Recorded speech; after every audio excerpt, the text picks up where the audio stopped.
Welcome, everybody, to the MWP Network. What's going on? I'm Fabio, joined by Alex, Andon, and Ponji here. We're going to obviously be talking about a bit of a heartbreaker. The Canadians took on the Belgian team today, and, well, they didn't take care of their chances. They had a penalty that they couldn't convert, and they ended up losing 1-0. Oh, look at it. And join, now we are a fabulous five. Gio, what's going on? Alex, how you doing? Andon, Ponji, how is everybody feeling after this immediate loss? Alex, we'll go with you, brother. Yeah, I don't actually feel too bad, man. It was a tough result, but like watching Canada play over the last 20 years, like this is not the Canada we're used to seeing. Maybe with the women's team, we're used to seeing, good play, but the men are finally showing up to play ball too. So it's good to see. They didn't take care of their chances, man. It's tough to watch them not really convert. The penalties, they should have had a second one. It's tough for, Davies. They try to get someone with experience to go on the first, but he's just trying not to miss the net. He's, white knuckling in it. So I got empathy for the guy, but we should have won it even without those two penalties. I got you. I hear you. Yeah, Ponji, how are you feeling after this one, I man? got mixed feelings. I'm extremely proud of the way the team played. We showed that we can compete against the rest of some of the best second-ranked team in the world. Maybe that's debatable, but still, it's a European side with a lot of good players, a lot of experienced players. We stepped up. We played. We put them under pressure. We didn't finish our chances. Yeah, there was some iffy calls by the ref there, which I think that the offside. I don't know how they called the offside because it was the Belgian player that passed it to Buchanan. So by the book, the rules say that if the opposing player is passing the ball, there's no offside. But The referee's been very, very sketchy so far this tournament. and it's probably the game with the shortest stoppage time too. Yes, 5 minutes. I said the same thing when I saw that. And you were watching this game. Now, Yeah, are you yeah. Canadian or who are you? No, Who are you pulling for? no, for this game for Canada because I like the style of play they played because this is as you said, this is something different. We're not used to seeing Canada playing this good, and the only problem they had was the poor finishing that they had, and I think it was a really big mistake to get Davis to shoot the penalty because no matter he's probably their best player, but no matter how good he is at attacker's job is to shoot the penalties. They're more brave when taking those penalties with more confidence. So it was a bad taken penalty, and after that they didn't take their chances. But based on what I saw from that group today, Canada has a very good chance of passing to the next stage because I didn't see anything special neither from Morocco nor from Croatia. So if they continue to do that like this and improve their finishing, they can be like a dark horse in this World Cup. I would probably say that. I felt like Canada definitely looked like the stronger. I mean, obviously they let up that goal right at the end, but other than that, I thought they looked pretty good. Should have converted the penalty.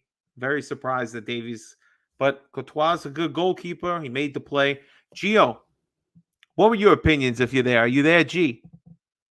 Yeah, I'm here, Fabio. What's How's- good, man? What's Damn, going man. on, brother? Canada outplayed them, man, and it's just crazy. CONCACAF. Shout out to all the CONCACAF teams. We've been balling out, but we still haven't got the result, which sucks and stuff like that. But I was really impressed with Canada. They got a lot of pace. They got a lot of power. And oh man, Tamori must be kicking himself in the butt right now. Imagine him right there. He cuts out that pass of Michy Batshuayi and they don't score and stuff like that. But Canada got a lot of talent that I like. That guy that Ponji's been saying who plays at Porto, he's been balling, man. But it just looks like they gave everything in like 75 minutes and then their legs started to go. But I mean, and Jonathan David, man, he get a sweet pass and he doesn't put no power behind that header, man. But I mean, Morocco's and Croatia, man, they're two teams that are boring as hell. So hopefully Canada could beat them up and advance to the next round because nobody wants to see an old ass Croatia and Morocco that I don't know what they were doing, Amrabat and all them dudes. But Canada, man, they deserve the 3 points. I'm gonna say it like that. They played the best out of the three CONCACAF teams. Well, He has a point there. Like you didn't see much earlier, so Canada, from what you've seen, you have a little silver lining there. You played decent in the first half. A little, wish could have played a little better the second half, but the other two teams are still beatable. There's still a chance to get through. Belgium, I think a lot of people were underselling them. I think they aren't anything too special right now, but they might still be the top of this group. But let's just go around one time and kind of say who you thought was your top of the game for Canada, who you thought was the flop. We're going to start with Ponji, and we'll just kind of go around the horn here. Ponji, who do you think was the best player for Canada on the field? Best player on the pitch, I think Eustachio. The guy you can see is clearly got quality. He can move the ball, great vision, very solid player. And shout out to Kone. The kid is 20 years old. The way he came on the pitch with the confidence he showed was very impressive. This kid's gonna be something special in a few years. And I can imagine, I can see already him going to Europe. He's not staying in MLS for another season. He's going to Europe next year. He's just really, really good. 20 years old, the kid. Well, I guess we'll go around everybody's tops. Alex, who do you think was the top player of this game for Canada? Oh, Yeah, I hear you. Go ahead. Alex, you're on mute now. All right, we'll go on to Anton when Alex gets it resolved. Oh, Alex, you there? can you hear me? Yeah, I hear you. Go ahead, All brother. right, good. Who's your My top? screen's lagging out. I can't see any of you guys, but I hate to pick the same person, but Eustachio, I gotta rep him. He's from my local area, Leamington, Ontario. That's like 20 minutes away from my town. It's where they grow all the pot in Canada, besides BC. So it's Good to know. Good to that know. lights in the sky at night, a nice orange sky. But Oh, no, we he got did look good good, stuff and he coming from was Quebec one of the too. few that was linking the play. So I think that's a lot of what Canada was missing. And if you watch Belgium, that's all it takes, right? Is that's a top class team. And you see it, they just one shot, they catch the defense sleeping, they send it from freaking 70 yards out, and they link up a play. So Canada, hopefully, can pick up some of that linkage play through the midfield in the next couple of games. But I gotta rep Eustachio being a local guy. All right, definitely. All right, and who do you think was the best player for Canada on the field? Yeah, I have to agree with that because in a game when you control the ball, when you control the midfield, and when you Yeah. stop the opposing team creating dangerous chances, you have to have the midfielder as the best player. So number 7, Eustachio, was one of the best on the field, but the kid that come from the bench, I think his name was Kona, also impressed, also showed a lot of promise. So yeah, I could agree that we can see him maybe even this winter in Europe. As a flop, I would have to say David. David just was wasteful today. Didn't take his opportunities. All right. Well, I can't agree with that. I can't disagree with that. Gio, who was your top, brother? My top, it's gonna be T.J. Buchanan. He was all over the pitch. He That's was what coming back Timmy's to saying. defend. And he came all back to give a perfect positive Pioli player. A dude that can attack and come and defend. And play both sides, huh? Yeah, and play both sides, man. Just needs to do a little bit better with his crossing, but he was everywhere on the pitch. That's why he was cramping out at the end. Gotcha. All right. So, all right, now let's go around. I think Buchanan. Well, I just liked the way he was playing. I thought he was doing great. Ponji, who's your worst player? I would say probably between David and Davis, because I think Davis wanted to overdo things sometimes. He Yeah. was just trying to, like, he missed the penalty too. David didn't get his chances. So I would say probably the most Davis. He could have done a lot better. He could have passed the ball better. He could have moved the ball better instead of trying to take everything on his shoulders. And he's got a good team. He's got good teammates. He needs to move the ball. They need to play more as a team. He has to hog less of the ball. He has to move the ball and get into positions and run. So I would say I wasn't too happy with Davis's performance, also because he missed the penalty. And Yeah, big time. if you miss a penalty like that, that's automatically on the shit list. Yeah, exactly. Alex, who do you think was the flop of the day? You got to unmute yourself again. There Sorry, you my go. screen's So lagging here. I can't it's see all anything. good. It's all good. Go right ahead. Who's your flop, brother? I almost give it to Vittorio there in the center defense, man. Like, it just got caught sleeping. I think we're getting close to 45 there. They're far back. They're not expecting that. And the whole defense and almost the whole line just went to sleep there and let them walk right through. So Yeah, to me, he it's had that. another play earlier in the first half where he kind of fell asleep and he almost gifted them. Thank God, nothing happened there. But yeah, he was What very shaky at the back. tough. I have empathy for Davies, man. It's like it's the first World Cup. You're stepping up the line. All that's going through his head is like, don't spray it wide, don't spray it over top. And he's just played a safe one.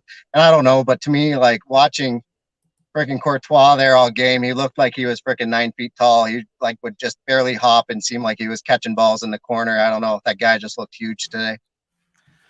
Yeah, well, all right. So, Anton, you said David was your flop, right? Yeah. Well, they were in the full attack of Canada because they had a lot of chances, but just the finishing wasn't there. Yeah, really. That's again, these games they show you how quickly if you don't capitalize on your chances, and we see this unfortunately a lot as Milan fans where they don't Yeah, capitalize on chances, it comes back to bite you in the ass. You don't get to usually miss 3, 4, 5, 6 chances, and then your team scores one in the 90th minute, so you go home happy. That doesn't always happen. It's usually the bad omens that you see early in the game, the ones that they should have buried, just sneak up and show you that this was a lost game. But hopefully, Gio, who was your flop was David as well? David, yeah, the striker, man, because that was a perfect header for him to. If they saying his price tag is $70 million, like $70 million, he's supposed to bury that in the back of the net. He's not Absolutely. supposed to hit it like a cream puff and say it and put it directly. I think he didn't even catch it. He just like palmed it, Courtois. That's how soft that header was. So he got to do better, especially with the price tag that people are willing to pay for him. It's the world stage. It's against the number 2 team. It's time for you to put your name on the map and your team on the map. And he just let it down. And you could see as soon as that ball hit the head and it didn't have no power, he was like disappointed. And then I don't think I heard after that shot. I don't really think I heard his name for the rest of the game. Well, one name we didn't hear, guys, and being that we're all Milan fans, I have to ask: did anybody want to see Charles in this game at all? Being that you were rooting for the other side, anybody? Yeah. I would have Why been not? happy to at least see him get If sent on. it's the Cattler that we've seen so far, put him on the pitch. He's gonna get eaten alive by Kone. Yeah, You know. well, that's definitely one thing. Obviously as Milan fans, and I'm not a Canadian, but we have a lot of Canadian family members here, so we obviously want Canada to do good. But as a Milan perspective, I mean, they took CDK, but he doesn't even get in on a game where maybe he could have made some sort of difference. There's no Lukaku. Maybe he could have got. Do we feel confident going into the next game? Who's the next game you guys play? Is it Croatia next? Croatia. It's Croatia. Croatia, man. Okay. So I So mean, they play like this, but they score the goals. They'll mop the floor with Croatia. Croatia looks slow. Modric looked like he 100 today. So as and it's crazy because it's the middle of the season. I mean, Canada just gotta be clinical and kill them off soon because Croatia to me, I don't know, they're not that impressive. Everybody has them out as a dark horse. I have them as the sleeper. Put me to sleep at 2 in the morning too. I was gonna say, did you wake up at 2 to actually watch the game? Fabio, that's the baby feeding time. So, I'm watching that game and I was like, and me feeding, I was like, whoa, whoa, whoa, whoa, whoa. These guys got to relax. It was just a game. I thought Morocco was just going to blow them out because, they have a lot of good players. But, I mean, it's time for Canada to show up again versus Croatia and then hopefully they can advance. All right. Well, Tomari should have been on this team though. Tomari would have been a perfect fit in this team. absolutely. With the pace he has, and he can distribute the ball too. He Yeah, hasn't done it too exactly. much, but he definitely can.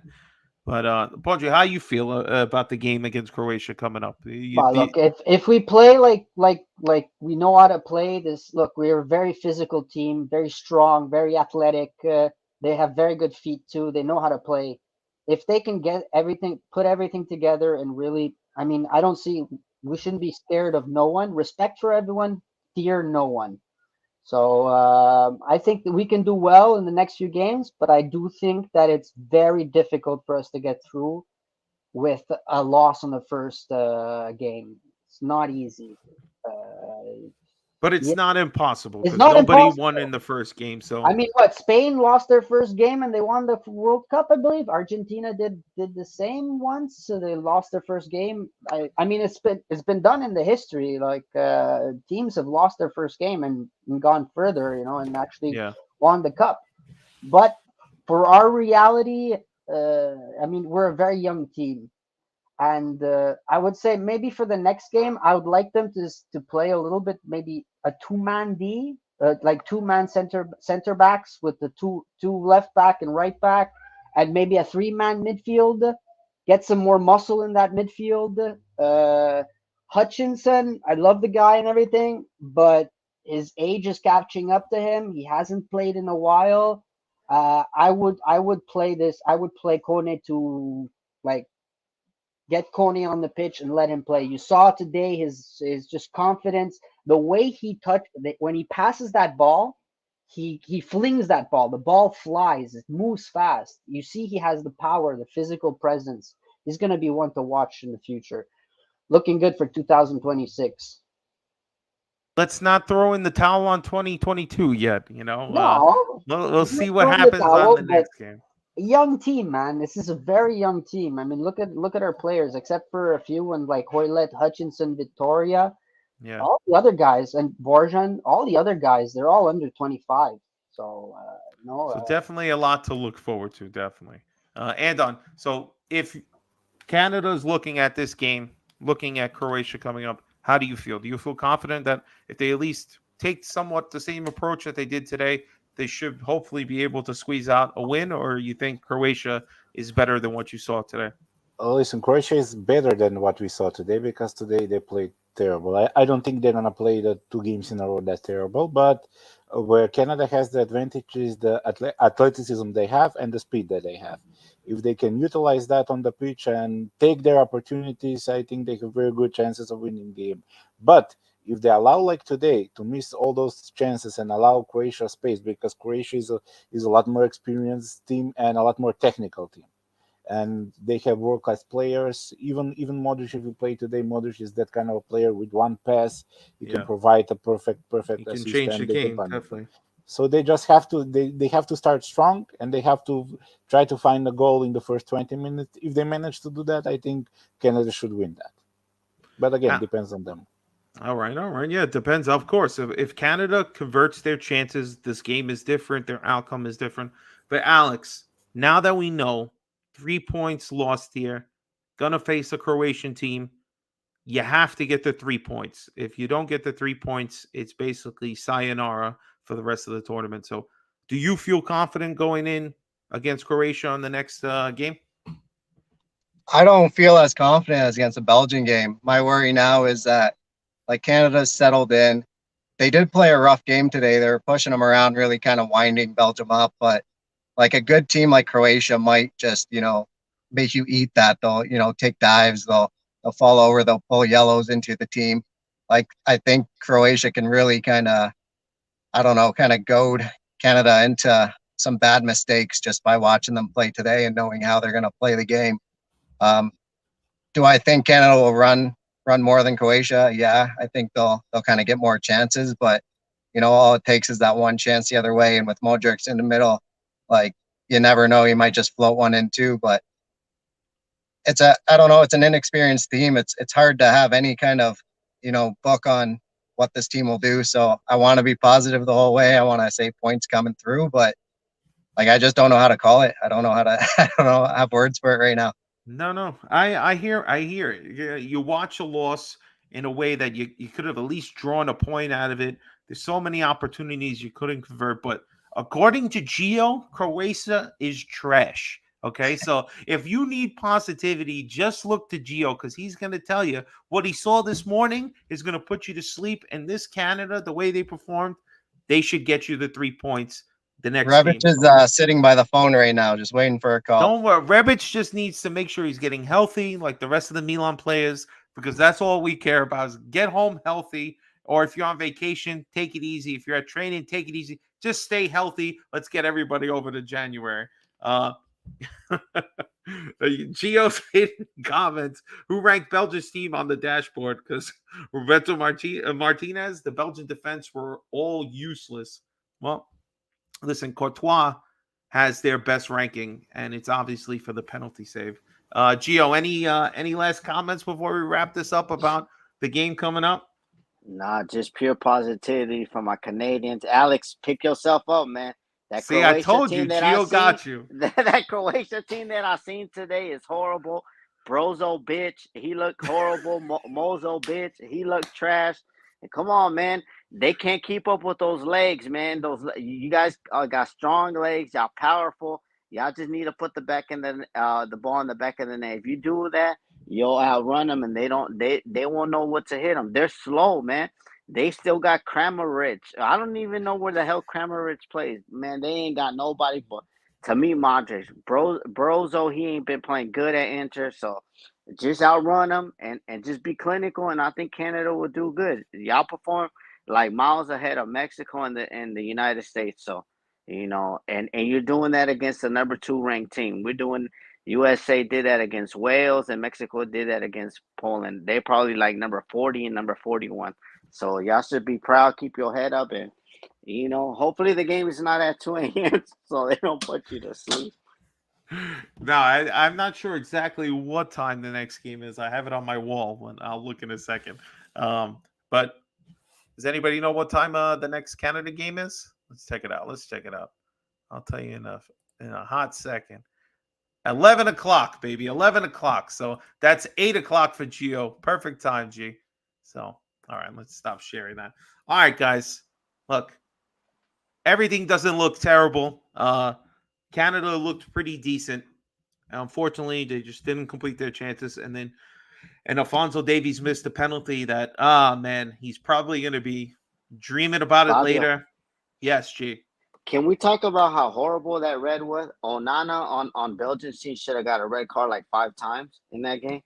And then he doesn't give a penalty, straight penalty. Like, what's up with But that what guy? about the masked player? I don't remember his name there, Oh, but Murnay, something Munya, like yeah, that. he was on a yellow card, and he committed another yellow card offense, and the referee didn't pull out the yellow card. I'm sorry, but that was a second yellow, and he didn't pull that out. And I would say that the offside, I still don't understand the offside on Buchanan, since it was a Belgian player that passed it to Buchanan. We're not understanding offside since that Ecuadorian game. We don't understand. I don't know about what the hell offsides is no more after that game. I thought I knew ball. Somebody said that because there wasn't 2 defenders behind from a free kick and all that, and I never understood that. I thought it was like Well, you the can't be rule in front states of the last man. I So I I don't know. I was an ex-referee for Fiji, and the rule states that it's the second to last defender. So it doesn't talk about the goalkeeper. It says the second to last. So technically speaking, that was an offside because the guy was in between the 2 players. So you don't you when you're calling an offside, you have to look at the players and who's the second to last player. That's the offside line. Well, listen, if you guys expect clarity out of this VAR or referees, I mean, it's been all over the place. Every referee is a character in themselves. Extra time is like just ridiculous amount of added on time. Every game is either 8-10 minutes, and then it goes further than that. This was a short one with 5 minutes, but for me, guys, I just tell you honestly. I thought Canada looked really good in the first half. If they can do that for 2 halves and take care of their chances, they should be able to do better than what they did today. And what that outcome will be against Croatia, what Croatian team shows up, we don't know. We're gonna find out on the 27th, I believe it was, right? 27th? Yeah, I think so. Yeah, 27th. Sunday. Listen, guys, there's so much World Cup left All right, don't let this get you down. As a United States fan, we had to watch stupid Gareth Bale do one thing and then get awarded a trophy for man of the match. He wasn't even in the match most of the game. Unbelievable. So you never know what's coming out of this World Cup, but there are some exciting things. There are some surprising game outcomes, and we're going to talk about it probably more later tonight, if not fairly soon. Me and Gio, we got a special coast to coast coming, but I just want to thank you guys. I know it's tough to come on and talk about a loss immediately after, but you Canadians, your team played good. You're still young. There's a lot of future ahead of you, but 2 more games to turn the whole thing around. But let's not be blind. When you lose the first game, that means game 2 is do or die. You cannot afford a second loss, or that is the end of your World Cup. So I want to thank you, fellas, for joining me here. And please, if you haven't already, like the video, subscribe to our channel, and stay tuned for more stuff. Guys, thank you all. I want to say one last thing. Yes, dopo Istanbul c'è sempre Atene, goes the saying. So after Istanbul comes Athens. There's always Athens, yeah. We have endured as Milanistas. We've lost finals of the Champions League, so I think we can digest this loss to Belgium 1-0 and get over it. I know that's a tough call, though. Attaching it to a final 3-0. I'm already having PTSD. Don't get me started. Fabio. Yes, Fabio, Jake. look, this is what the Canadian manager said. I told them they belong here, and we're gonna go and fuck Croatia, and as simple as it gets. That's it. That's what I'm talking about. Is that a direct quote, G? Yeah, it's on the PNFC. They put F. They put F because they couldn't say the word that he said. So, okay, I got you. On. So they said they're going to go fuck we Croatia. curse over I here. like it. I like it. See, your coach has the right mentality, guys. Fret not. Guys, thank you all for joining me, and please stay tuned to the channel for more World Cup content, and definitely like and subscribe, all right? Good night, everybody. Ciao.